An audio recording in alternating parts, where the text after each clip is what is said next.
বন্ধুরা, আমার চ্যানেল বংপুরের শুভজিতে স্বাগত। আপনারা হয়তো টাইটেল এবং থাম্বনেল দেখে বুঝতে পেরেছেন আজকের আলোচনার বিষয় কি হতে চলেছে। হ্যাঁ বন্ধুরা, আপনারা ঠিকই ধরেছেন, আজকের আলোচনার বিষয় শ্রী শ্রী বিশ্বকর্মা পূজা। যেহেতু ভাদ্র মাসের সংক্রান্তি এগিয়ে এসেছে, তো আমি ভাবলাম আপনাদের জন্য একটা ভিডিও তুলে ধরার জন্য, যেহেতু বিশ্বকর্মা পুজো আসছে, তো আপনাদের একটি ভিডিও উপহার দেওয়ার জন্য।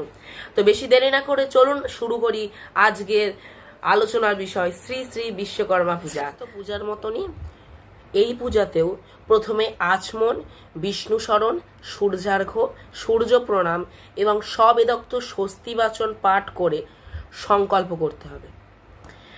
তো এইখানে সংকল্পটা আমি বলে দিচ্ছি, স্ক্রিনে দেওয়া থাকবে, আপনারা দেখে বা লিখে নিতে পারেন। সংকল্পটা প্রত্যেকবারের মতো আমি এবারেও বলে দিচ্ছি, বলে দেওয়ার চেষ্টা করি, যেহেতু সংকল্পটা সব দেবদেবীর ক্ষেত্রে একটু আলাদা থাকে। সংকল্পটা হচ্ছে বিষ্ণুরং তৎসদ্য ভাদ্র মাসে, এটা যেহেতু সামনে পূর্ণিমা গেল, কৃষ্ণপক্ষে যে তিথি থাকবে বলবেন ষোড়শীতি সংক্রান্তাং, যজমানের গোত্র বা গোত্র নাম বলবেন, তারপরে বলবেন দেব শর্মণ বা দাসস্য শিল্পেন পুণ্যাদি বৃদ্ধিপূর্বক শ্রী বিশ্বকর্ম প্রীতি কাম গণপত্যাদি নানা দেবতা পূজাপূর্বক শ্রী বিশ্বকর্ম পূজাঙ্গমহং করিষ্যামি। এরম করে কিন্তু আপনি সংকল্পটা শেষ করতে পারেন। আর যদি কোনো অটো স্ট্যান্ড, টোটো স্ট্যান্ডে বা বাস স্ট্যান্ডে পুজো থাকে, তাহলে সেইখানকার সমিতির নাম বলবেন, বা যদি কারোর পুজো কারোর নামে হয় তাহলে নামগোত্র বলে করবেন, বা যে অটো স্ট্যান্ড তাদের সমিতির নাম বা অটো স্ট্যান্ডের নাম হলে ধরে আপনি গিয়ে সংকল্পটা সম্পন্ন করতে পারেন। এইভাবে কিন্তু আপনি সংকল্পটা পুরোপুরি সম্পন্ন করে, যেমন সামান্য অর্ঘ্য, আসন শুদ্ধি, জল শুদ্ধি, পুষ্প শুদ্ধি, ভূত শুদ্ধি, এইসব করে নেওয়ার পরে গণেশ, শিবাদি পঞ্চদেবতা প্রভৃতি সকল দেবদেবীর পূজা করিবেন, যথা উপচারে আপনি পূজা করবেন। তারপরে অঙ্গন্যাস এবং করঙ্গন্যাস করতে হবে। সেক্ষেত্রে বিশ্বকর্মার মূল মন্ত্র হচ্ছে বাং হৃদয়ায় নমো, বাং শিরশেষ সোহা, এরম করে। আর এটা হচ্ছে অঙ্গন্যাস, এবং করঙ্গন্যাস বাং অনুষ্টাব্যাং নমো, এরম করে আপনারা করতে পারেন। সংকল্পের পরে একটি গুরুত্বপূর্ণ বিষয়, সেটা হচ্ছে ধ্যান। বিশ্বকর্মার ধ্যানটি খুবই ছোট, আপনারা মুখস্থও করে নিতে পারেন, খুবই সোজা একটি ধ্যান, আমি বলে দিচ্ছি, স্ক্রিনে দেওয়া থাকবে।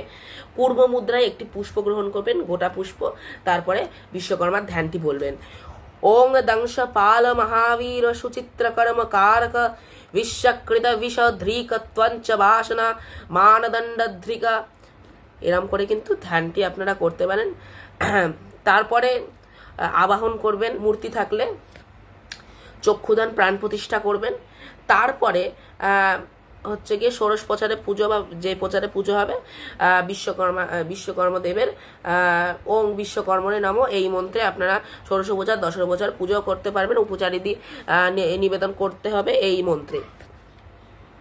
বিশ্বকর্মার একটি গায়ত্রী আছে, গায়ত্রীটা আমি বলে দিচ্ছি, আপনারা দেখে নিতে পারেন, স্ক্রিনে দেওয়া থাকবে। ওং শিল্পাচার্যায় দেবায় নমস্তে বিশ্বকর্মণে স্বাহা, এরম করে আপনারা কিন্তু গায়ত্রীটা বলা আছে, জপ করতে হবে, আপনারা জপ করবেন। তার আগে বিশ্বকর্মার সাধুক বাহন অর্থাৎ গজ বা হাতির পূজা করতে হবে। এতে গন্ধপুষ্প এবং গজাই নেব, এরম করে কিন্তু আপনারা পুজোটা করতে পারেন।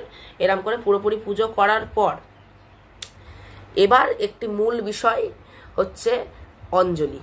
তো চলুন দেখে নিন কিভাবে। সবার যদি অনেক লোক হয়, মাথায় জল ছিটিয়ে দেবেন, গঙ্গার জল। তারপরে আর যদি কম লোক হয়, হাতে জল দিয়ে দেবেন। আর যদি আপনার সময় থেকে থাকে, হাতে জল দিয়ে সবাইকে বলবেন নমঃ শ্রী বিষ্ণু, নমঃ শ্রী বিষ্ণু, নমঃ শ্রী বিষ্ণু। মুখে 3 বার জলটা দেবে, জলটা ফেলে দেবে, আবার জল দেবেন, হাতটা ধুয়ে, তারপর পুষ্প বিল্লপত্র যথা অনুসারে গ্রহণ করবে। তারপর বলবে নমো তদ বিষ্ণু পরমং পদাং সদা পশ্যন্তি শূরয়া দিব্য চক্ষুরাত্মা। नमो पवित्र अपवित्र व सर्वावस्थंगतो विपायच्छरित पुंडरीकाक्षं सर्वाज्य अभ्यंतरो शुचि नमो शुचि नमो शुचि नमो शुचि। বিশ্বকর্মার একটি প্রণাম মন্ত্র আছে, সেই প্রণাম মন্ত্রটা দিয়ে আপনারা কিন্তু অঞ্জলিটি সম্পূর্ণ করতে পারেন। প্রণাম মন্ত্রটি হচ্ছে নমো দেব শিল্পে নো মহাভাগ দেবনং কার্য সাধক বিশ্বকর্মান নমস্তভ্যং सर्वभीष्टि फलप्रद एष सचंदन पुष्प बिल्लपत्र पुष्पांजलि नमो श्री श्री विश्वकर्मा देवताभ्यै नमो नमः। এরকম করে প্রথমবারের অঞ্জলিটি আপনি কিন্তু সুসম্পন্ন করতে পারেন। দ্বিতীয়বারের অঞ্জলিতে আপনি কি করবেন? দ্বিতীয়বারের অঞ্জলিতে আপনি গুরু প্রণামটা যোগ করে দিতে পারেন বা সূর্য প্রণামটা। আমার ক্ষেত্রে আমার মনে হয় গুরু প্রণামটাই ভালো, গুরু প্রণামটা আমরা যোগ করে দিলাম। নম গুরু ব্রহ্মা গুরু বিষ্ণু গুরু দেব মহেশ্বর গুরু সাক্ষাৎ পরম ব্রহ্ম তস্मै শ্রী গুরুবে নমঃ, এটিও বলতে পারেন। বা नमा अखंड मंडलाकारं व्याप्तं जन चराचरं तत्पदं दर्शितं तस्मै श्री गुरुवे नमः, এটিও বলতে পারেন। তারপরে একই মন্ত্র देव शिल्पेन महाभाग देवनं कार्य साधक विश्वकर्मण नमस्तभ्यं सर्वाभीष्ट फलप्रद। আবার আপনি কিন্তু এরকম করে দ্বিতীয়বারের অঞ্জলিটি সুসম্পন্ন করতে পারেন। তৃতীয়বারের অঞ্জলিতে আপনি কি করবেন? তৃতীয়বারের অঞ্জলিতে আপনি যদি দ্বিতীয়বারের অঞ্জলিতে সূর্য প্রণাম করেন তাহলে তৃতীয়বারের অঞ্জলিতে গুরু প্রণাম করবেন, এবং যদি দ্বিতীয়বারের অঞ্জলিতে গুরু প্রণামটি অ্যাড করে থাকেন তাহলে তৃতীয়বারের বার সূর্য প্রণামটা অ্যাড করে দেবেন। সূর্য প্রণামটি হচ্ছে ओं जवाकुशम शंका शंकस्य पेयं महाद्रुतिम अंतारिं सर्व पापं ग्रणपन तस्मिन दिवाकरम नमो भगवते सूर्याय नमो। তারপর একই মন্ত্র নমো দেব শিল্পেন মহাভাগো দেবুনং কার্য সাধক বিশ্বকর্মণ নমস্তভ্যং সর্বাভীষ্টি ফলপ্রদ। এরম করে আপনি পুরোপুরি তিনবারের অঞ্জলি তিন রকম ভাবে আপনি সুসম্পন্ন করতে পারেন। এবার আপনার চিন্তার বিষয় আমি প্রণাম মন্ত্রে কি বলবো। দেখুন, যদি সোজা এবং সহজ সরলভাবে পুজো আপনি সুসম্পন্ন করতে চান, যাতে আপনার যজমানও খুশি হবেন এবং আপনিও ভালোভাবে পুজোটি করে আসতে পারবেন, তাহলে আমার মতে মনে হয় যেটি দিয়ে আপনি অঞ্জলি দিয়েছেন সেই একই মন্ত্রে আপনি প্রণামটাও সেরে ফেলুন। আপনার দেখবেন আপনি করতে করতে আপনার মন্ত্রটি মুখস্থ হয়ে যাবে এবং আপনি খুব ভালোভাবে আপনার যজমানকে খুশি করে আপনি নিজের পুজোটা করে আসতে পারবেন। একই মন্ত্র নমো দেব শিল্পেন মহাভাগ দেবনং কার্য সাধক বিশ্বকর্মণ নমস্তভ্যং সর্বাভীষ্ট ফলপ্রদ।